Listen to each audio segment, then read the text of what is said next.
सभी का। मैं हूँ आपके साथ भावना शर्मा। होली की आप सबको ढेरों शुभकामनाएं। I know it's been a long time जो मैंने अभी तक वीडियो नहीं डाला था। एक तो होली का, दूसरी चीज़ बहुत दिनों से शूट नहीं हुआ था, बहुत दिनों से वीडियो नहीं डाला है। जो लोग मुझसे जुड़े हुए हैं अलग अलग प्लेटफॉर्म से, वो जानते हैं कि आई हैव बीन ट्रैवलिंग। और हालांकि मैंने प्लान किया था ट्रैवलिंग के दौरान भी शूट करने का, लेकिन समहाउ नहीं हो पाया, कुछ डिफ़िकल्टीज़ आई। तो बहरहाल लाइव भी प्लान किया था, लेकिन लाइव भी नहीं हो पाया। लेकिन हम इन फ्यूचर ज़रूर प्लान करेंगे, नियर फ्यूचर में, कि लाइव सेशन जो है वो आप लोगों के साथ ज़रूर हो पाए। दूसरी चीज़, आज जिस बारे में हम बात करने वाले हैं वो है होली का पर्व, होलिका दहन का दिन। इस बार होलिका दहन जो है वो पड़ रहा है 17 मार्च को। होली जो रंगों वाली होली है वो खेली जाएगी 18 मार्च को। अब होली के नाम से ही हमें समझ में आता है कि होलिका दहन और इससे जुड़ी हुई जो कथा हमें मिलती है। पहली बात तो होलिका दहन का पर्व मनाया जाता है फाल्गुन मास की पूर्णिमा तिथि को, जो पड़ रही है इस बार 17 मार्च को। होलिका दहन का जो समय रहेगा वो रहेगा तकरीबन 9:04 से लेकर के 10:13 तक का। इस समय पर होलिका जो है वो जलाई जाएगी। अब जो सबसे ज़रूरी बात वो ये है कि होलिका दहन किया किस लिए जाता है। देखिए, हिंदू धर्म में जितने भी त्यौहार हैं, जितने भी फेस्टिवल्स हम मनाते हैं, उसका एक जो मोटिव निकल करके आता है, उसका जो सिग्निफिकेंस निकल के आता है वो ये है कि बुराई पर अच्छाई की जीत का होना। होलिका दहन का जो पर्व है, इसकी कथा हम सब जानते हैं कि प्रहलाद को गोद में लेकर के होलिका बैठ गई थी, और क्योंकि वो चाहती थी कि प्रहलाद जल जाए, लेकिन प्रहलाद जो था वो भगवान विष्णु का भक्त था। तो जिस तरह से भगवान विष्णु ने उसकी रक्षा करी और प्रहलाद जो थे वो बच गए, और होलिका जो थी वो जल गई। हिरण्यकश्यप की बहन थी ना होलिका, तो वो जल गई। तो अब इससे हमें मैसेज ये मिलता है कि होलिका दहन के दिन पे हम हर साल होली जलाते हैं, और उससे मैसेज ये है कि बुराई खत्म हो जाती है इस दिन, और अच्छाई जो है, जो पॉजिटिविटी है वो बचती है। अब इससे हम ये सीखेंगे कि ख़ास तौर पे इस समय के अंदर आप देखेंगे बुराई हमें बाहर ढूंढने के बजाय हमें सबसे पहले अपने अंदर से शुरुआत करनी चाहिए। हमारे अंदर का जो गुस्सा है, एंगर है, जेलसी है, और जो नेगेटिव इमोशंस आते हैं हमारे अंदर के, सबसे पहले उस पर काम करना शुरू करना चाहिए। हम आज उपायों की भी बात करेंगे, हम खास मुहूर्त की भी बात करेंगे, क्या खास उपाय आप किस समय पर कर सकते हैं। तो होलिका दहन एक ऐसा दिन माना जाता है जिस दिन आप तंत्र और मंत्र की सिद्धि कर सकते हैं। देखिए, तंत्र और मंत्र का इस्तेमाल जो है वो नकारात्मक चीज़ों के लिए भी किया जाता है। तो मैं आप सबसे ये कहूँगी कि पहली बात तो हर कोई तंत्र मतलब नेगेटिव नहीं होता। तंत्र का मतलब है कि टेक्नोलॉजी। सो होलिका दहन का दिन एक खास ऐसा दिन होता है जिस दिन तंत्र और मंत्र की सिद्धि की जा सकती है। किसी भी मंत्र को आप सिद्ध कर सकते हैं होलिका दहन के दिन। और पूरे साल भर में ऐसी 4 प्रमुख तिथियां आती हैं, उसमें से एक तिथि जो है वो होलिका दहन यानी कि फाल्गुन मास में की पूर्णिमा तिथि एक ऐसा दिन होता है जिस दिन आप मंत्रों की सिद्धि कर सकते हैं। वैसे भी पूर्णिमा तिथि अपने आप में खास होती है, तो ये वाला जो दिन है ये बहुत खास होता है। अब आप किसी भी मंत्र को अगर आप सिद्ध करना चाहते हैं तो उसका एक ये अपने दिमाग में सेट करके कि मैं इतने लाख या इतने हज़ार जाप करूँगा या करूँगी, वो आप सेट कर सकते हैं। दूसरी चीज़ ये है कि इस दिन में रात्रि का महत्व ज़्यादा होता है। रात्रि के समय पर आपको कोशिश ये करनी चाहिए कि इस दिन जितनी भी नेगेटिविटी है आप उसे सोच करके और अपने अंदर से वॉश आउट ज़रूर करें। उसके लिए छोटी सी टिप मैं आपको दूंगी। जिन लोगों को बहुत ज़्यादा एंग्जाइटी रहती है, स्ट्रेस रहता है, या नेगेटिव बहुत ज़्यादा सोचते हैं, इस दिन कोशिश ये करें रात को पूरा नहा करके सोएं। पूरा अपने आप के ऊपर से जितना भी, देखिए पानी जो होता है ना वो डर्ट को क्लीन करने का काम ही नहीं करता, वो हमारे अंदर की नेगेटिविटी को भी क्लीन करता है। आप सोच के देखिए, पूरे दिन भर से थक करके आप आते हैं और उसके बाद आप शावर के नीचे खड़े हो जाते हैं या पानी अपने ऊपर डाल लेते हैं। तो जब वो पानी आपकी बॉडी से टच होता है तो वो सिर्फ आपकी बॉडी को क्लीन नहीं करता, आपके अंदर की एंग्जाइटी, आपके अंदर का जो नेगेटिविटी है, नेगेटिव इमोशंस है, उसे भी क्लीन कर देता है। और बहुत अच्छा फील आपको होता है, बहुत अच्छा महसूस आपको होता है। आपको ऐसा लगता है कि फिर से एक तरीके का रेजुविनेशन हो गया है। तो इसीलिए इस दिन रात के समय नहा कर ज़रूर सोएं, अपने पैरों को ज़रूर साफ़ करके सोएं, और एंड अप्लाई मस्टर्ड ऑयल, सरसों का तेल अपने पैरों पर लगा करके सोइए।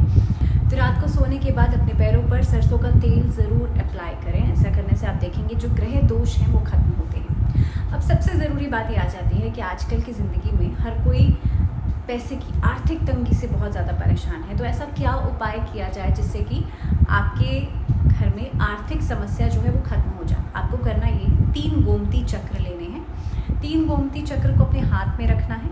उसके बाद कम से कम 21 बार आप अपनी जो मनोकामना है या जो आर्थिक समस्या आ रही है उसको बोल करके, और वो 3 गोमती चक्र जब जलती हुई अग्नि हो, होलिका दहन जब हो रहा हो, उस समय पर आपको उस अग्नि में डाल देने हैं।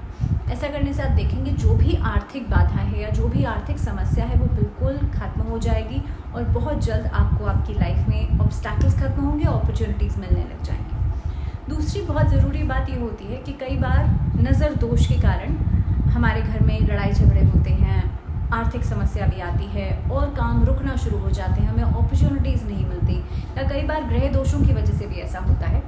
आपको करना ये है कि आपको होलिका दहन वाली जगह पर जाना है और होलिका दहन को होते हुए देखना ज़रूर है। जब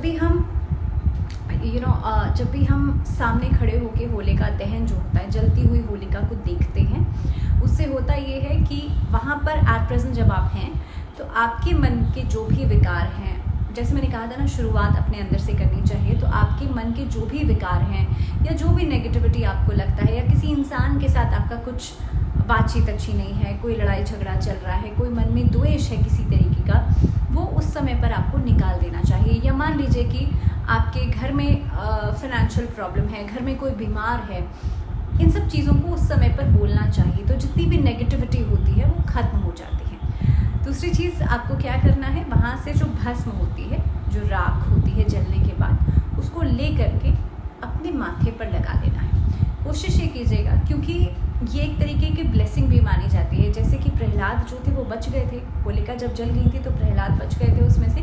तो एक तरीके से ब्लेसिंग्स के रूप में भी हम इसे लेते हैं, आशीर्वाद के रूप में भी लेते हैं, और उसे लेकर के अपने माथे पर लगा लीजिए। ऐसा करने से आप देखेंगे आपको नज़र दोष से मुक्ति मिलेगी, और साथ ही साथ में आपके लाइफ के अंदर जो भी प्रॉब्लम्स आ रही होती हैं वो भी खत्म हो जाती हैं। होलिका दहन से पहले उस होलिका की परिक्रमा ज़रूर करनी चाहिए।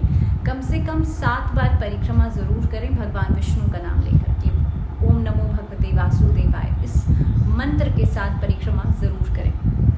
अब तीसरा उपाय ये है, हम पैसा भी आ गया, नज़र दोष भी खत्म हो गया, हेल्थ प्रॉब्लम्स अक्सर बहुत ज़्यादा रहती हैं, और मान लीजिए कि घर में कोई बीमार है या घर में हेल्थ इशू बहुत ज़्यादा रहता है। आपको करना ये है, एक आटे का दीपक बनाना है, चौमुखा दीपक आपको बनाना है, उसमें सरसों का तेल डालना है, 4 बत्ती लगानी है, और उसको आपको होलिका की अग्नि से ही जलाना है। उसके बाद जो बहुत ज़्यादा बीमार रहता है उसके ऊपर से 7 बार एंटी क्लॉकवाइज उतार करके, और उसको आपको उसी होलिका में जला देना है। आप देखेंगे बहुत जल्द हेल्थ इश्यूज़ जो हैं वो ठीक होना शुरू हो जाएंगे, बहुत जल्द ये समस्या खत्म हो जाएगी। इस दिन महामृत्युंजय मंत्र का जाप भी घर में ज़रूर करना चाहिए, कम से कम 108 बार, अगर घर में बीमारी बहुत ज़्यादा है। अब बात करते हैं कि कई बार क्या होता है कि कोर्ट कचहरी के मामले बिना वजह आ जाते हैं, हम चाहें या ना चाहें, लेकिन हमें फंसना पड़ जाता है, हमें केस लड़ने पड़ जाते हैं। इसके लिए आपको क्या करना चाहिए, होलिका दहन की शाम के समय, जो शाम का समय होता है, इस समय पर आप हनुमान जी की पूजा ज़रूर करें। हनुमान जी की पूजा मैं हमेशा बताती हूँ अक्सर शाम को करनी चाहिए, या तो आप ब्रह्म मुहूर्त में कीजिए या फिर आप शाम के समय कीजिए। आप शाम के समय हनुमान जी को चोला चढ़ाइए, जो पुरुष हैं वो चोला चढ़ाएंगे, महिलाएं जो हैं वो रोट का भोग लगा सकती हैं। तो आप चोला चढ़ाइए पुरुष, और साथ ही में हनुमान जी को केवड़े का इत्र ज़रूर अर्पित करें। इस दिन हनुमान जी को गुलाब की माला ज़रूर अर्पित करें, और साथ ही में सुंदरकांड का पाठ ज़रूर कीजिएगा। ऐसा करने से आप देखेंगे कोर्ट कचहरी के मामले बहुत जल्द खत्म हो जाएंगे। ये पूजा, ये उपाय आप संकल्प लेकर के करेंगे तो बहुत अच्छा रिजल्ट्स आपको मिलेंगे। संकल्प का मतलब ये होता है, देखिए कोई भी पूजा आप करते हैं हमेशा आपको संकल्प के साथ करनी चाहिए।